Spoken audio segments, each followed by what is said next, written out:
बहुत पुराने जमाने की बात है, जब अदालतें कम थीं और रसूखा ज्यादा, जब इंसाफ की तराजू में सोने के सिक्के बांट की जगह रखे जाते थे और जब एक गरीब आदमी की जबान की कीमत एक अमीर आदमी के एक इशारे से भी कम होती थी। उन्हीं दिनों की बात है जब रात के अंधेरे में सच दफन किया जाता था और सुबह की रोशनी में झूठ को ताज पहनाया जाता था। किस्से बहुत हैं उस जमाने के, मगर यह किस्सा उन सबसे अलग है। इसलिए नहीं कि इसमें कोई करामात हुई या आसमान से कोई फरिश्ता उतरा, बल्कि इसलिए कि इसमें एक मामूली आदमी ने वह सहा जो इंसान की सहन शक्ति की हद से बाहर था, और फिर भी वह टूटा नहीं। मीरपुर एक छोटा सा कस्बा था जो दो पहाड़ियों के बीच दबा पड़ा था, जैसे किसी ने उसे दुनिया की नजरों से छुपा दिया हो। वहां की गलियां तंग थीं, मकान पुराने और दीवारें दरारों से भरी हुई थीं, और लोग एक दूसरे की सांसें गिनते थे। हर घर की खिड़की से हर घर का हाल नजर आता था, मगर कुछ राज ऐसे थे जिन्हें लोग देखकर भी अनदेखा कर देते थे, क्योंकि उन्हें देखना खतरे को दावत देना था। उस कस्बे में एक ही शख्स था जिसकी बात पत्थर की लकीर मानी जाती थी, चौधरी करामत अली, जिसके पास जमीन भी थी, सिपाही भी थे और काजी भी उसकी मर्जी से चलते थे। नासिर उस कस्बे का दर्जी था। उसकी छोटी सी दुकान बाजार के उस कोने पर थी जहां से सुबह की पहली धूप सबसे पहले आती थी। वह हर दिन सूरज निकलने से पहले दुकान खोलता, सुई धागा उठाता और कपड़े की तहों में अपनी जिंदगी बुनता रहता। उसके हाथ काम के थे, लंबी पतली उंगलियां जो कपड़े पर इस तरह चलती थीं जैसे कोई शायर कागज पर कलम चलाता हो। उसके बनाए कपड़ों की तारीफ पूरे कस्बे में होती थी। सिलाई इतनी सफाई से होती कि धागा दिखता ही नहीं था। उसने कभी किसी से झगड़ा नहीं किया, कभी किसी का हक नहीं मारा और कभी किसी की बुराई अपनी जबान पर नहीं लाया। नासिर की बीवी का नाम जुबैदा था, दुबली पतली मगर इरादे की फौलादी। उन दोनों की शादी को 7 साल हो चुके थे और उनका एक बेटा था, 5.5 साल का इमरान, जो दिन भर गली में दौड़ता और शाम को बाप की गोद में सो जाता था।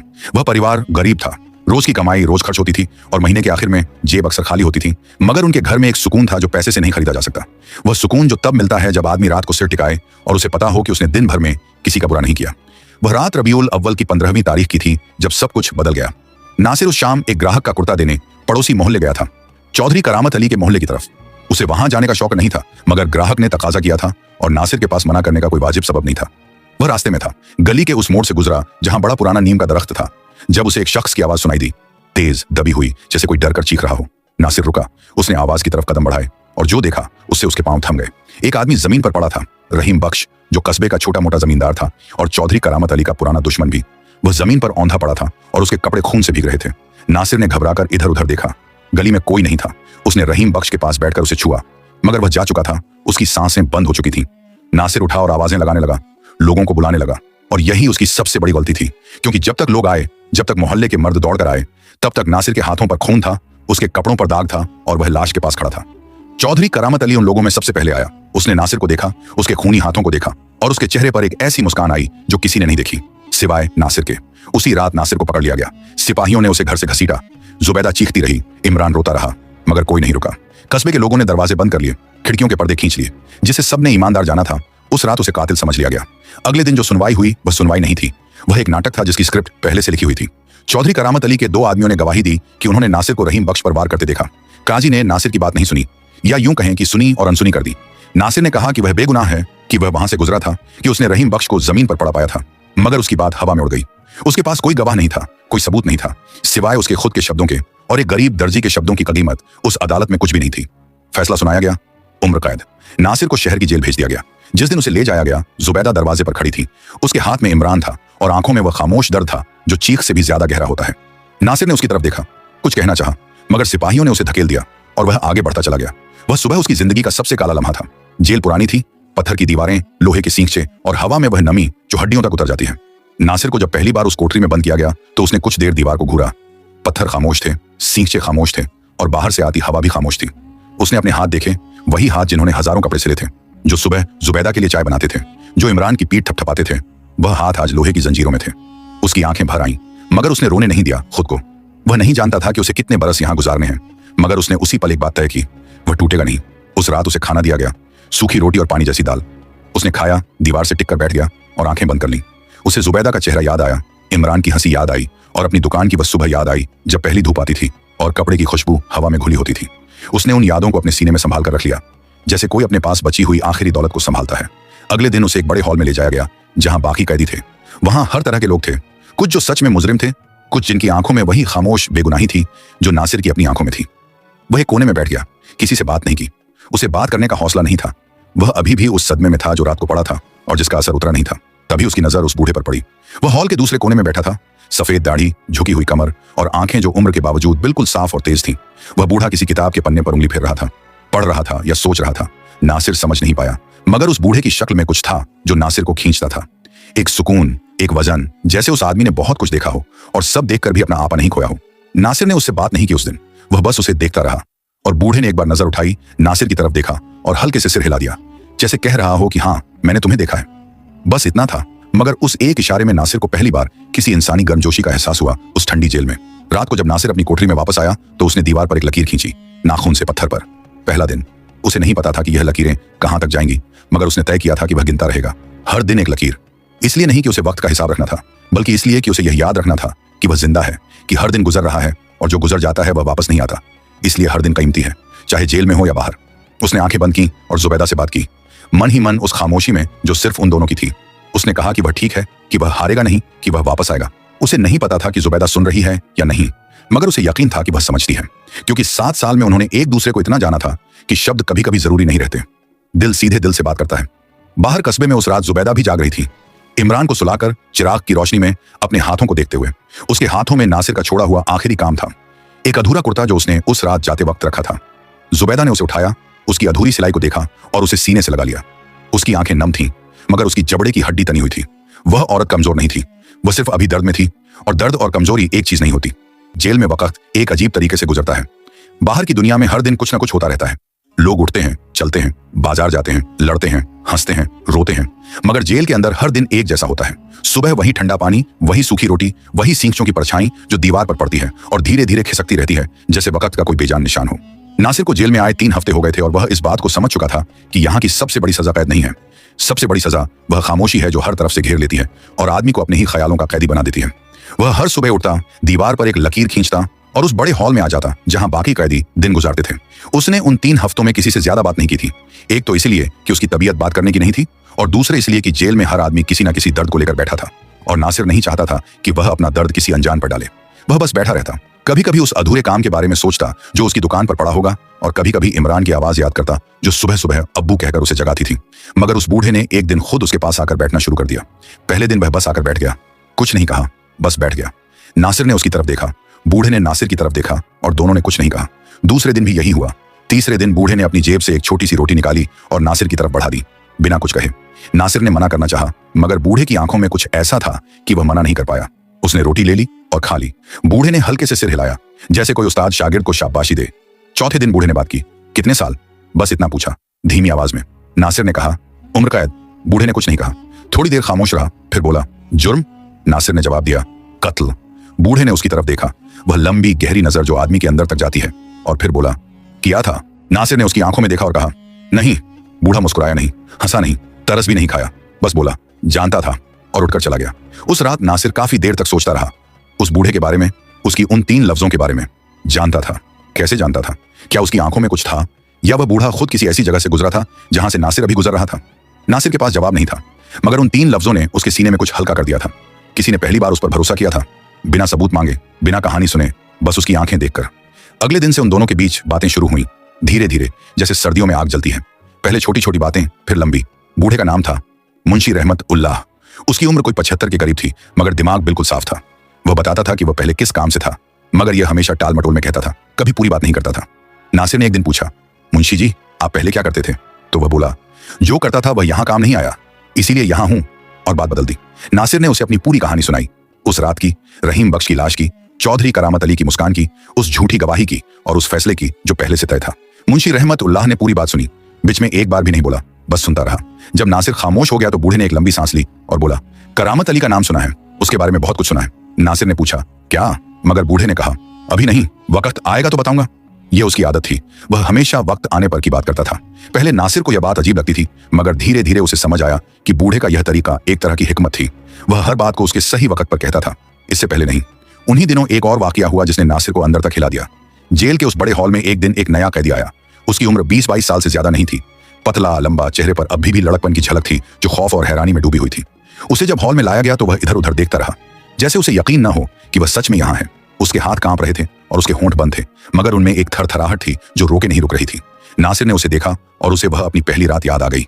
वही डर, वही बेयकीनी, वही एहसास कि दुनिया ने अचानक पलटी खा ली है। उसने उस लड़के के पास जाकर बैठने की सोची, मगर रुक गया। जेल में हर कोई अपने दर्द में डूबा था, किसी के पास दूसरे के लिए वक्त नहीं था। मगर तभी उसे मुंशी रहमत उल्लाह याद आए। वह कैसे बिना बुलाए आए थे, कैसे बिना कुछ कहे बैठ गए थे, कैसे एक छोटी सी रोटी से उन्होंने भरोसे की नींव रखी थी। नासिर उठा और उस लड़के के पास जाकर बैठ गया। लड़के ने उसकी तरफ देखा, सतर्क, डरा हुआ। नासिर ने कुछ नहीं कहा, बस बैठा रहा। थोड़ी देर बाद लड़के ने खुद पूछा, यहाँ कितना वक्त हो जाता है लोगों को? नासिर ने कहा, जितना होना होता है। लड़के ने नासिर को देखा और फिर नजरें झुका ली। थोड़ी देर बाद उसकी आंखें भर आईं, मगर उसने रोया नहीं, बस आंखें पोंछ ली। उसका नाम था साजिद। और जब उसने अपनी कहानी बताई तो नासिर का दिल एक लम्हे के लिए रुक गया। साजिद के बाप का नाम था जमींदार फजल करीम। पूरे जिले में उसकी जमीनें थीं, उसकी तूती बोलती थी। मगर फजल करीम के अंदर एक राज था जो बरसों से दबा पड़ा था। वह गरीब किसानों की जमीनें झूठे कागजात बनाकर हड़पता आया था। उसने दर्जनों परिवारों को बर्बाद किया था, कई लोगों को जेल भिजवाया था और कुछ को तो ऐसे रास्ते से हटाया था जिनके बारे में बात करना भी खतरनाक था। यह सब साजिद को पता नहीं था। वह अपने बाप को एक सख्त मगर ईमानदार इंसान समझता था। फिर एक दिन साजिद ने गलती से अपने बाप की वह संदूक देख ली जो हमेशा बंद रहती थी। उस संदूक में कागजात थे, झूठे दस्तावेज, नकली मोहरें और एक बही जिसमें उन लोगों के नाम थे जिनसे जमीनें छीनी गई थी और किस किस को रिश्वत दी गई थी। साजिद ने वह सब पढ़ा और उसके पांव तले जमीन खिसक गई। वह बाप जिसे वह अपनी दुनिया का मरकज समझता था, वह इंसान नहीं था, एक मुखौटा था।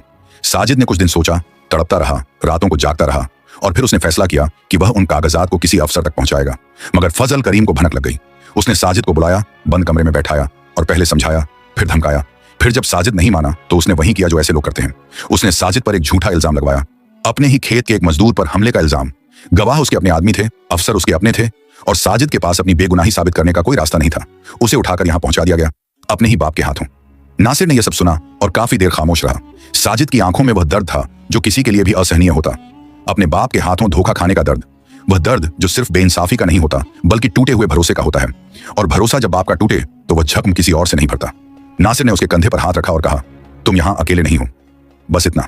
साजिद ने उसकी तरफ देखा और पहली बार उसकी आंखों में वह तन्हाई थोड़ी कम हुई जो उसे घेरे हुए थी। जब नासिर ने यह बात मुंशी रहमतुल्लाह को बताई तो बूढ़ा बहुत देर खामोश रहा। उसकी आंखों में एक अजीब सा भाव आया जिसे नासिर पढ़ नहीं पाया। फिर बूढ़े ने धीरे से कहा, फजल करीम का नाम सुना है? नासिर ने पूछा। अच्छी तरह, बूढ़े ने कहा। हाँ, अच्छी तरह।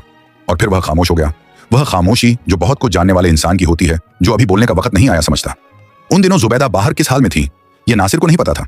जेल में खबरें नहीं आती थीं या आती थीं तो इतनी देर से कि उनका रंग फीका पड़ चुका होता था। नासिर रोज रात उसके बारे में सोचता, क्या वह ठीक है? क्या इमरान खाना खा रहा है? क्या दुकान चल रही है? क्या किसी ने उनकी मदद की? और हर सवाल के जवाब में एक अंधेरा था जो उसे निगलने की कोशिश करता था। मगर जुबैदा वह औरत नहीं थी जो टूट जाए। उस पहली रात के बाद जब नासिर को ले जाया गया था, जुबैदा ने एक रात रोई, बस एक रात। सुबह होते ही उसने आंसू पोंछे, इमरान को उठाया, उसे नाश्ता कराया और घर से निकली। वह पहले उस वकील के पास गई जिसके बारे में मोहल्ले में बात होती थी। मगर वकील ने पहले ही मुलाकात में 500 रुपए मांगे और जुबैदा के पास उस वक्त 500 पैसे भी नहीं थे। वह दूसरे वकील के पास गई, उसने और ज्यादा मांगे। तीसरे के पास गई, उसने सुना भी नहीं, बस कहा कि करामत अली के खिलाफ कोई नहीं लड़ेगा। जुबैदा वापस आई, घर में बैठी और सोचती रही। उसने नासिर की दुकान चलाने की कोशिश की, मगर वह सिलाई नहीं जानती थी, कम से कम इतनी अच्छी नहीं कि ग्राहक टिके। उसने इधर उधर काम ढूंढा, किसी के घर में खाना पकाने का, किसी का कपड़ा धोने का। जो मिला वह करती रही। इमरान को उसने पड़ोस की एक बुजुर्ग औरत के पास छोड़ा जो उससे हमदर्दी रखती थी और खुद निकल जाती थी हर सुबह। उसने कभी किसी के सामने हाथ नहीं फैलाए, न रिश्तेदारों के न पड़ोसियों के। उसे पता था कि जब आदमी पर मुसीबत पड़ती है तो दुनिया हमदर्दी दिखाती है मगर मदद करने से घबराती है। एक शाम जुबैदा घर की पुरानी चीजें ठीक कर रही थी। एक पुराना संदूक था नासिर का जिसमें उसके कपड़े और कुछ पुराने कागजात थे। वह उन्हें निकाल कर रख रही थी, तभी उसकी उंगलियां एक मुड़े हुए कागज से टकराईं जो संदूक की तह में दबा था। उसने उसे निकाला। वह एक खत था, पुराना, स्याही फीकी पड़ चुकी थी मगर लफ्ज अभी भी पढ़े जा सकते थे। उसने खत पढ़ा और उसके हाथ कांपने लगे। वह खत उसी रात का था जिस रात कत्ल हुआ था। खत किसी ने नासिर को भेजा था, बुलावा था कि किसी काम से उस गली में आए, उस नीम के दरख्त के पास। खत में वक्त भी लिखा था, बिल्कुल वही वक्त जब कत्ल हुआ था। और खत के आखिर में एक नाम था, मगर वह नाम किसी का असली नाम नहीं था, एक उपनाम था, एक इशारा था। जुबैदा उस नाम को पहचान नहीं पाई, मगर उसे पता था कि यह खत बहुत जरूरी है। यह खत साबित करता था कि नासिर उस गली में इत्तेफाक से नहीं गया था, उसे बुलाया गया था, उसे फंसाया गया था, एक सोची समझी साजिश के तहत। जुबैदा ने वह खत अपने दुपट्टे में लपेट कर रख लिया। उसकी आंखों में आंसू नहीं थे, उसकी आंखों में एक आग थी जो अभी अभी जली थी और जो जल्दी बुझने वाली नहीं थी। उसने उस रात इमरान को सुलाया, चिराग बुझाया और अंधेरे में बैठकर सोचती रही, अब आगे क्या करना है, किसके पास जाना है, इस खत को किसके सामने रखना है। उधर जेल में नासिर के दिन गुजर रहे थे। मुंशी रहमत उल्लाह के साथ उसकी बातें अब रोज होती थीं, लंबी बातें, गहरी बातें। बूढ़ा बहुत कुछ जानता था, कानून के बारे में, अदालत के तरीकों के बारे में, इंसानी फितरत के बारे में। वह ऐसे बोलता था जैसे किसी ने बरसों तक सिर्फ यही सीखा हो। नासिर ने एक दिन पूछा, मुंशी जी आप वकील थे कभी? बूढ़े ने कहा, वकील से बड़ा। नासिर ने पूछा, तो क्या? बूढ़ा मुस्कुराया और बोला, जो था वह अब नहीं हूं, यहां सब बराबर हैं, कैदी नंबर 4 और कैदी नंबर 7। नासिर कैदी नंबर 7 था और उस दिन से उसने यह समझा कि यह नंबर सिर्फ उसकी पहचान नहीं है, यह उस व्यवस्था की पहचान है जो इंसान को नाम से नहीं नंबर से जानती है। साजिद उन दिनों बहुत टूटा हुआ था। नासिर उसके पास बैठता, कभी कभी उससे बातें करता, कभी कभी बस खामोश रहता। साजिद ने एक दिन कहा, मैंने गलत किया, मुझे उन कागजात को नहीं देखना चाहिए था, काश मुझे कुछ पता ही ना होता। नासिर ने जवाब दिया, सच देखना गलत नहीं होता, गलत वह होता है जो सच देखकर आंखें मूंद ले। साजिद ने उसकी तरफ देखा और कुछ नहीं बोला, मगर उस जवाब ने उसके अंदर कुछ जलाया, एक चिंगारी जो अभी बस जली थी। मुंशी रहमतुल्लाह ने उन दिनों नासिर को एक बात सिखाई जो उसे जिंदगी भर याद रही। उन्होंने कहा, नासिर, जेल की सबसे बड़ी चाल यह है कि वह आदमी के सब्र को तोड़ती है। जो यहां बेसब्रा हो गया वह बाहर जाकर भी आजाद नहीं होता, वह अपने गुस्से का कैदी बन जाता है। सब्र कमजोरी नहीं है, सब्र वह हथियार है जो वक्त के साथ और तेज होता है। नासिर ने यह बात सुनी और अपने दिल में उतार ली, और उस दिन से उसने सब्र को एक फर्ज की तरह निभाना शुरू किया। दिन गुजरते रहे, दीवार पर लकीरें बढ़ती रहीं, बाहर मौसम बदले, पहले गर्मी आई, फिर बरसात, फिर सर्दी। जेल के अंदर मौसम नहीं बदला, वही पत्थर, वही सींचे, वही खामोशी। मगर नासिर के अंदर कुछ बदल रहा था। वह टूट नहीं रहा था, बल्कि मजबूत हो रहा था। जैसे लोहा आग में पककर और कड़ा होता है, उसी तरह वह हर गुजरते दिन के साथ और पक्का होता जा रहा था, इस यकीन में कि एक दिन सच जरूर सामने आएगा। और उधर बाहर जुबैदा उस खत को लेकर एक ऐसे रास्ते पर निकल पड़ी थी जो आसान नहीं था, मगर जिसके आगे रोशनी थी, धुंधली, दूर की, मगर थी। बाहर की दुनिया में वक्त उस तरह नहीं रुकता जिस तरह जेल में रुक जाता है। बाहर सुबह होती है, बाजार खुलते हैं, बच्चे स्कूल जाते हैं, औरतें घर संभालती हैं, मर्द रोजी कमाते हैं, और इन सब के बीच कोई एक औरत होती है जिसके घर का चिराग बुझा हुआ है, जिसके मर्द की जगह घर में एक खालीपन है जो हर कोने से झांकता है, और जो हर सुबह उठकर एक ऐसी लड़ाई लड़ती है जो दिखती नहीं मगर होती है। और यह लड़ाई उस लड़ाई से कहीं ज्यादा मुश्किल होती है जो तलवारों से लड़ी जाती है। जुबैदा उन्हीं औरतों में से थी। उस खत को पाने के बाद जुबैदा के अंदर एक नई रोशनी जली थी, मगर रोशनी जलना और राह मिलना दो अलग अलग बातें हैं। उसके पास एक सबूत था, मगर उस सबूत को किसके सामने रखे, कौन सुनेगा, कौन उस खत की अहमियत को समझेगा, ये सवाल थे जिनके जवाब उसके पास नहीं थे। वह रोज सोचती, रात को जागती, खत को निकाल कर पढ़ती, और हर बार पढ़कर उसे यकीन होता कि यह खत किसी काम का है, कि इसमें कुछ है जो नासिर को बचा सकता है। मगर अकेली औरत की आवाज उस जमाने में दीवारों से टकराकर वापस आ जाती थी। उसने पहले कस्बे के उस बूढ़े मुंशी से मदद मांगी जो अर्जियां लिखता था। मुंशी ने खत देखा, पढ़ा और बोला, बेटी, यह कागज तो जरूरी है, मगर इसे लेकर जाओगी कहां? जिस अदालत में फैसला हुआ उसी का काजी करामत अली का आदमी है। जब तक ऊपर तक बात न पहुंचे यह कागज कागज ही रहेगा। जुबैदा ने पूछा, ऊपर कैसे पहुंचे? मुंशी ने कहा, वकील चाहिए और वकील को पैसा। ये वही दीवार थी जो पहले भी आई थी और अब फिर आई थी। जुबैदा घर आई, उसने अपना वह पुराना संदूक खोला जिसमें उसके बचपन के गहने थे, शादी में मिले थे, मां ने दिए थे। एक एक करके उसने निकाले, सोने के 2 कड़े, एक हार जो उसकी मां की निशानी थी, और कानों के बूंदे जो नासिर ने उनकी 5वीं सालगिरह पर दिए थे। उसने उन्हें कपड़े में लपेटा और सुनार की दुकान पर गई। सुनार ने तौला, परखा और एक रकम बताई जो उन गहनों की असली कीमत से बहुत कम थी। जुबैदा जानती थी, मगर उसने कुछ नहीं कहा। उसने वह रकम ले ली और वापस आ गई। उस रात इमरान ने पूछा, अम्मी, आपके कान खाली क्यों हैं? जुबैदा ने उसे अपनी गोद में खींच लिया और बोली, बेटा, अब्बू के लिए गए हैं, जब अब्बू आएंगे तो वापस आ जाएंगे। इमरान ने बड़ी बड़ी आंखों से उसे देखा और बोला, अब्बू कब आएंगे? जुबैदा ने उसके बालों में हाथ फेरा और कहा, जल्दी। और उसकी आवाज नहीं कांपी। ये उसकी सबसे बड़ी जीत थी उस रात। गहनों के पैसों से उसने शहर के एक वकील से मुलाकात का वक्त मांगा। वकील का नाम था मिर्जा इकबाल, जो कस्बे से 30 कोस दूर शहर में रहता था, और जिसके बारे में किसी ने बताया था कि वह पैसे वालों का नहीं, मामले का देखता है। जुबैदा 3 दिन बाद शहर गई, इमरान को पड़ोस में छोड़कर, पहली बार इतनी दूर अकेले। मिर्जा इकबाल की उम्र 50 के करीब थी, चेहरे पर तजुर्बे की लकीरें थीं और आंखों में एक तेजी जो मामले की गहराई तक जाती थी। उसने जुबैदा की पूरी बात सुनी, बीच में सवाल पूछे, खत देखा, उलटा पलटा, रोशनी में देखा, और फिर लंबे वक्त तक खामोश बैठा रहा। जुबैदा उस खामोशी में बैठी रही, दिल में दुआ करती रही। फिर मिर्जा इकबाल ने कहा, यह खत अहम है मगर काफी नहीं। इस खत को लिखने वाले की पहचान करनी होगी, और करामत अली के खिलाफ जाना आसान नहीं है। उसके तार हर जगह जुड़े हुए हैं। जुबैदा ने कहा, तो क्या नहीं लड़ेंगे? मिर्जा ने उसकी तरफ देखा और बोला, लड़ेंगे, मगर यह लड़ाई लंबी होगी और खर्चीली भी। मेरे पास अभी पूरे कागजात चाहिए, नासिर की गिरफ्तारी के, मुकदमे के, गवाहियों के, और उस खत की स्याही की जांच करानी होगी। जुबैदा ने पूछा, कितना वक्त? मिर्जा ने कहा, महीने लग सकते हैं। जुबैदा ने एक लंबी सांस ली और बोली, ठीक है। वह वापस आई, मगर इस बार उसके कदमों में एक अलग वजन था जो पहले नहीं था। पहले वह भटक रही थी, अब उसे रास्ता मिल गया था। मुश्किल था, लंबा था, मगर था। उन्हीं दिनों कस्बे में एक और हलचल हुई। चौधरी करामत अली के घर में कुछ हो रहा था जो बाहर से नहीं दिखता था, मगर घर के अंदर झलझला था। उसका बेटा शाहनवाज, जो अब तक बाप के साय में चुपचाप रहता था, उन दिनों कुछ अजीब हो गया था। वह कम बोलता था, घर में कम रहता था, और जब घर में होता था तो उसकी आंखें किसी बोझ तले दबी लगती थीं। करामत अली ने 1-2 बार पूछा। शाहनवाज ने कहा, सब ठीक है, मगर जो बाप अपने बेटे को जानता हो वह जानता था कि कुछ ठीक नहीं है। शाहनवाज 5 साल पहले शहर से पढ़कर आया था। वह पढ़ा लिखा था, दुनिया देखी थी, और उसके अंदर एक जमीर था जो बाप की हरकतें देख देख कर हर रोज थोड़ा थोड़ा मरता जा रहा था। वह जानता था कि बाप ने क्या क्या किया है, जमीनें छीनी हैं, लोगों को जेल भिजवाया है, और न जाने क्या क्या। मगर वह यह भी जानता था कि अगर उसने जबान खोली तो बाप उसके साथ क्या करेगा। वह खामोशी और जमीर के बीच पिसता रहा था, और नासिर का मामला वह आखिरी तिनका था जिसने उसके सब्र का प्याला भर दिया था। नासिर को उसने कभी ठीक से जाना नहीं था, बस कस्बे का दर्जी जानता था। मगर जिस रात यह सब हुआ था, शाहनवाज उस गली के पास था, बाप के काम से नहीं, अपने किसी काम से। उसने वह सब देखा था जो किसी ने नहीं देखा था। उसने देखा था कि रहीम बख्श को कैसे मारा गया, किसने मारा, कब मारा, और उसके बाद नासिर कैसे वहां आया और उसने लाश को छुआ। उसने यह भी देखा था कि बाप के आदमी पहले से उस गली में छुपे हुए थे, इंतजार में। वह पूरी रात घर आकर कमरे में बंद रहा था और उसके बाद से वह जिंदगी और मौत के बीच लटका हुआ था। जिंदगी यानी चुप रहना, मौत यानी बोलना। मगर उसे नहीं पता था कि यह मौत वाला रास्ता असल में जिंदगी का रास्ता था। उन्हीं दिनों जेल में नासिर के साथ कुछ हुआ जिसने उसे अंदर से बदल दिया। एक रात जेल में हंगामा हुआ, 2 कैदियों में लड़ाई हो गई, सिपाही आए, मारपीट हुई। उस हंगामे में नासिर के सामने कैदी को इस कदर पीटा गया कि वह बेहोश हो गया। नासिर ने देखा और उसके अंदर एक गुस्सा उबला जो उसने बरसों से दबाया हुआ था। वह उठा और उस सिपाही के सामने खड़ा हो गया, बिना सोचे बस खड़ा हो गया। सिपाही ने उसे देखा और कहा, हट जा। नासिर नहीं हटा। सिपाही ने उसे धकेला, वह गिरा, उठा, फिर खड़ा हो गया। उस रात नासिर को अलग कोठरी में बंद किया गया, सज्जा के तौर पर। वह रात उसने अंधेरे में, ठंड में, अकेले गुजारी। मगर उस रात उसे कोई पछतावा नहीं था। उसे उस बेहोश कैदी का चेहरा याद था और यह याद उसे गर्माहट देती रही सारी रात।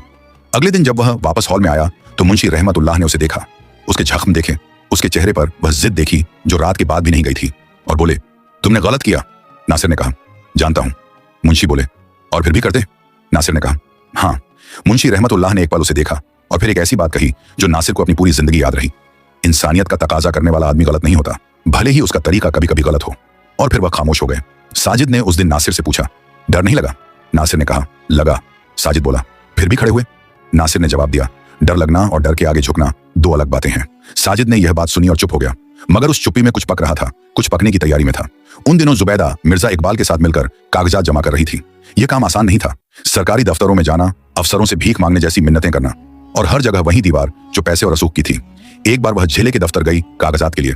अफसर ने उसे बिठाए रखा, 2 घंटे बाद बुलाया और बोला कि फाइल नहीं मिल रही। जुबैदा समझ गई, फाइल गायब नहीं हुई थी, छुपाई गई थी। वह चुपचाप उठी और बाहर आ गई, गुस्से में, दर्द में, मगर हारी नहीं। उसने मिर्जा इकबाल को बताया। मिर्जा ने कहा, यह होता है, जब फाइल अंदर से गायब होती है तो रास्ता बदलना पड़ता है।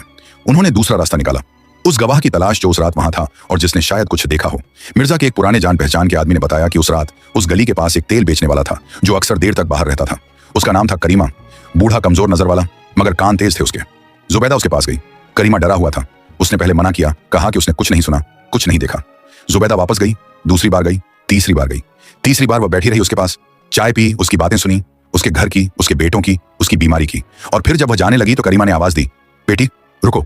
वह रुकी। करीमा ने धीरे से कहा, उस रात मैंने आवाजें सुनी थी, 2 आदमियों की। एक आवाज पहचानी थी, वह करामत अली के मुंशी की थी। जुबैदा का दिल एक लम्हे के लिए रुक गया। उसने पूछा, गवाही दोगे? करीमा ने लंबी सांस ली और बोला, मुझे मरना है एक दिन, मगर झूठ लेकर मरना नहीं चाहता। यह पहली बड़ी जीत थी, छोटी सी, कमजोर सी, मगर जीत थी।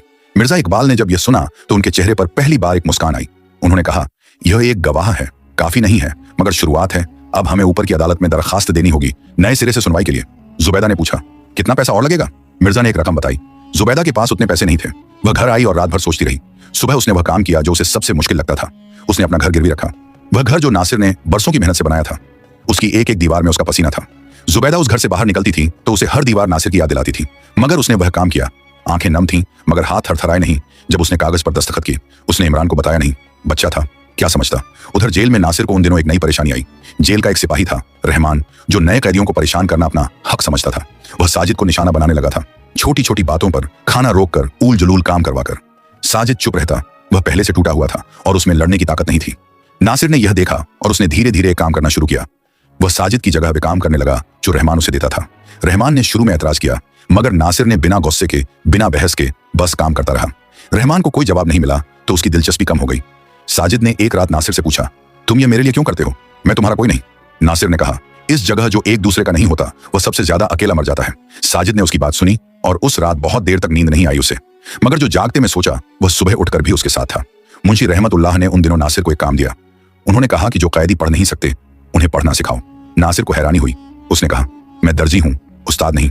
मुंशी ने कहा, उस्ताद वह होता है जो जानता हो, और तुम पढ़ सकते हो। नासिर ने शुरू किया, पहले एक कैदी को, फिर 2 को, फिर 3 को। जमीन पर बैठकर उंगली से अक्षर बनाकर घंटों बिताता। यह काम उसे एक अजीब सुकून देता था, जैसे वह सुई धागे से कुछ बुन रहा हो, बस कपड़े की जगह इंसानों को। मुंशी रहमतुल्लाह दूर से देखते और मुस्कुराते, वह मुस्कान जो किसी राज को जानने वाले की होती है। उन दिनों कस्बे में एक और बात हुई जो छोटी सी थी मगर जिसके नतीजे बड़े थे। शाहनवाज, करामत अली का बेटा, एक रात घर से निकला। वह जुबैदा के घर के पास गया, दरवाजे पर खड़ा रहा, काफी देर हिम्मत जुटाता रहा। फिर उसने दस्तक दी। जुबैदा ने दरवाजा खोला। सामने करामत अली के बेटे को देखकर उसका दिल एक पल के लिए रुका, फिर उसकी आंखें सख्त हो गईं। शाहनवाज ने कहा, मुझे मालूम है तुम मुझे यहां देखकर खुश नहीं हो, मगर मुझे कुछ कहना है।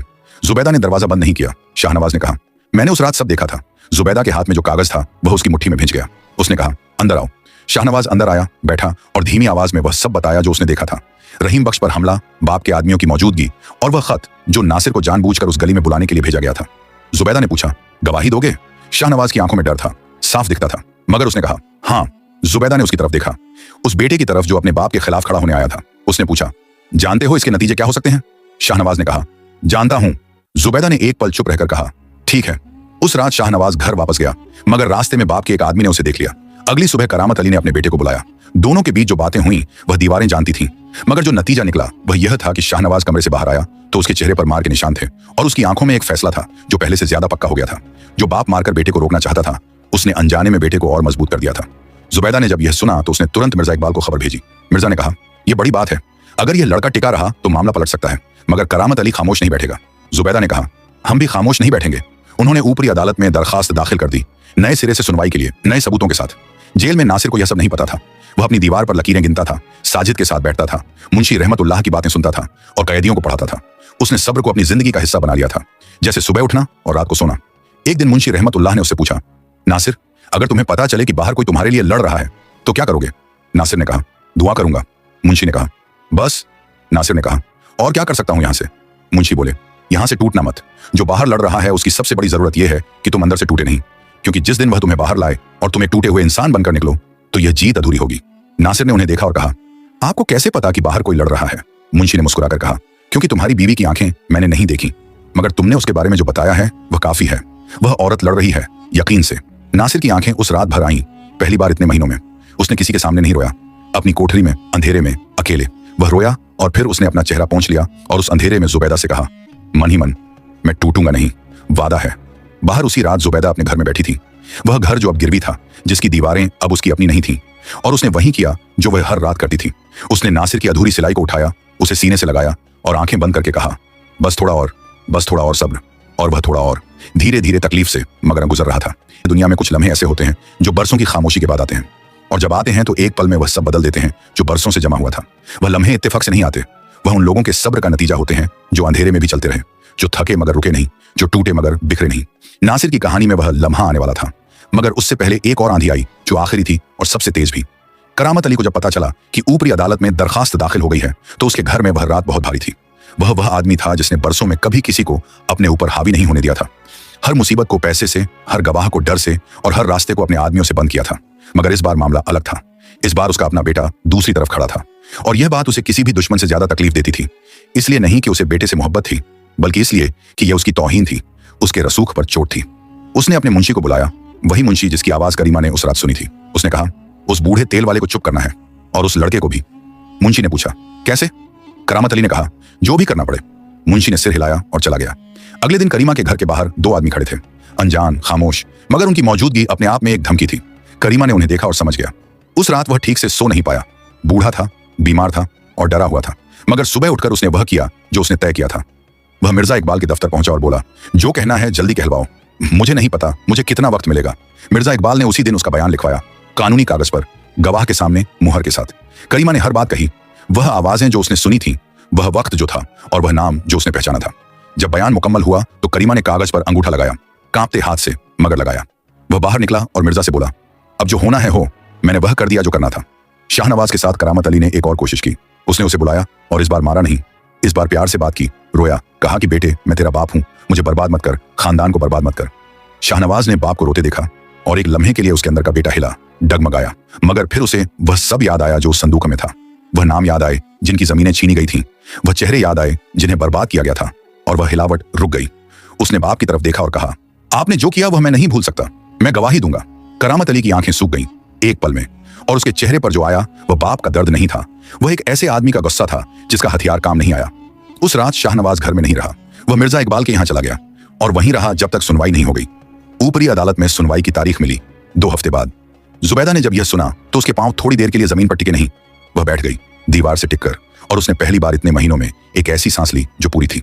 इमरान उसके पास खेल रहा था। उसने मां को देखा और पूछा, अम्मी ठीक हो? जुबैदा ने उसे अपनी गोद में खींचा और कहा, हाँ बेटा, बहुत ठीक हूं। उधर जेल में उन्हीं दिनों एक वाकया हुआ जिसने नासिर और मुंशी रहमतुल्लाह के बीच एक ऐसी बात खोली जो अब तक बंद थी। वह शाम का वक्त था। हॉल में रोशनी कम थी और बाहर हवा चल रही थी। नासिर और मुंशी रहमतुल्लाह एक कोने में बैठे थे। साजिद पास ही था मगर अपने ख्यालों में डूबा था। तभी जेल के दरवाजे से एक सिपाही आया और एक कागज लेकर वार्डन के पास गया, मगर उस कागज पर जो नाम था वह हॉल में सुनाई दिया। साजिद का नाम था और उसके बाप का। साजिद ने सुना और उसका चेहरा सफेद पड़ गया। वार्डन ने साजिद को बुलाया और कागज दिया। एक खत था उसके बाप का। साजिद ने खोला, पढ़ा और उसके हाथ कांपने लगे। खत में लिखा था, तू अगर गवाही देने की सोच भी रहा है तो याद रख, तेरी माँ इस घर में है, तेरी बहन इस घर में है, सोच लेना। साजिद ने खत मोड़ा, जेब में रखा और चुपचाप वापस आकर बैठ गया। उसका चेहरा पत्थर जैसा था मगर आंखें भीतर से टूट रही थीं। नासिर ने उसे देखा, समझ गया कि कुछ हुआ है। उसने पूछा नहीं, बस उसके पास बैठा रहा। रात को जब सब सो गए तो साजिद ने धीरे से नासिर को जगाया। नासिर उठा। साजिद ने वह खत उसे दिया। नासिर ने पढ़ा और उसकी मुट्ठियां भींच गईं। साजिद ने कहा, मैं क्या करूं? अगर मैंने गवाही दी और उन्हें कुछ हो गया तो? नासिर ने काफी देर सोचा, फिर बोला, साजिद, वह तुम्हें डरा रहा है। डर असली है मगर खतरा हमेशा उतना नहीं होता जितना डर होता है। तुम्हारी माँ और बहन को असली खतरा तब है जब वह यह समझ लें कि तुम्हें डरा धमका कर रोका जा सकता है, क्योंकि फिर यह कभी खत्म नहीं होगा। साजिद ने उसकी बात सुनी और बोला, तुम डरते नहीं? नासिर ने कहा, बहुत डरता हूं, मगर डर से ज्यादा एक बात मुझे मालूम है कि अगर मैं यहां बैठकर भी टूट गया तो बाहर जाकर क्या करूंगा। मुंशी रहमतुल्लाह ये सब सुन रहे थे। वह जागते थे अक्सर रात को। उनकी नींद बरसों से उड़ी हुई थी। उन्होंने साजिद की तरफ देखा और धीमी आवाज में कहा, बेटे, तुम्हारे बाप का नाम फजल करीम है। साजिद ने चौंक कर उनकी तरफ देखा। मुंशी बोले, मैं जानता हूं उसे। साजिद ने कहा, कैसे? मुंशी रहमतुल्लाह ने एक लंबी सांस ली, वह सांस जो बरसों का बोझ उठाए होती है। उन्होंने कहा, क्योंकि फजल करीम ने वही किया था जो तुम्हारे साथ हुआ है, मगर अपने बाप के साथ। नासिर और साजिद दोनों ने मुंशी को देखा, हैरान, खामोश। मुंशी ने कहा, मैं पहले काजी था, बरसों पहले, उस वक्त जब फजल करीम जवान था और उसके बाप की जमीनें थीं। फजल करीम ने अपने बाप के खिलाफ एक मुकदमा करवाया था, झूठा मुकदमा, सिर्फ इसलिए कि बाप ने उसे जमीन देने से मना किया था। मैंने वह मुकदमा सुना था और मैं समझ गया था कि मुकदमा झूठा है। मैंने फैसला बाप के हक में दिया। मुंशी ने रुककर सांस ली और फिर बोले, फजल करीम ने मुझ पर बदले में झूठा इल्जाम लगवाया, रिश्वत लेने का, और मैं यहां आ गया। उसके बाप की मौत हो गई जेल के बाहर, अकेले, बीमारी में, क्योंकि बेटे ने घर का दरवाजा बंद कर दिया था।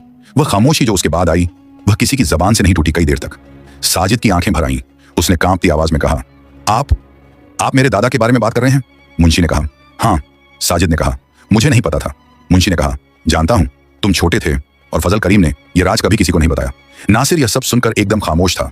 उसके दिमाग में वह सारी बातें घूम रही थीं जो मुंशी ने कभी कभी इशारों में कही थी। वह खामोशी जो उन्होंने हमेशा रखी थी, वह वक्त आने पर वाली बात, और अब सब कुछ एक जगह आकर मिल रहा था। साजिद बहुत देर खामोश बैठा रहा। फिर उसने मुंशी की तरफ देखा और कहा, आपने मुझे यह पहले क्यों नहीं बताया? मुंशी ने कहा, क्योंकि अगर पहले बताता तो तुम यह फैसला मेरे लिए करते, मेरी वजह से। मुझे नहीं चाहिए था कि तुम मेरे लिए खड़े हो, मुझे चाहिए था कि तुम अपने ज़मीर के लिए खड़े हो। साजिद की आंखों से आंसू गिरे। वह नहीं रोक पाया। उसने मुट्ठियां भींची और कहा, मैं गवाही दूंगा। उस रात तीनों बहुत देर तक बैठे रहे।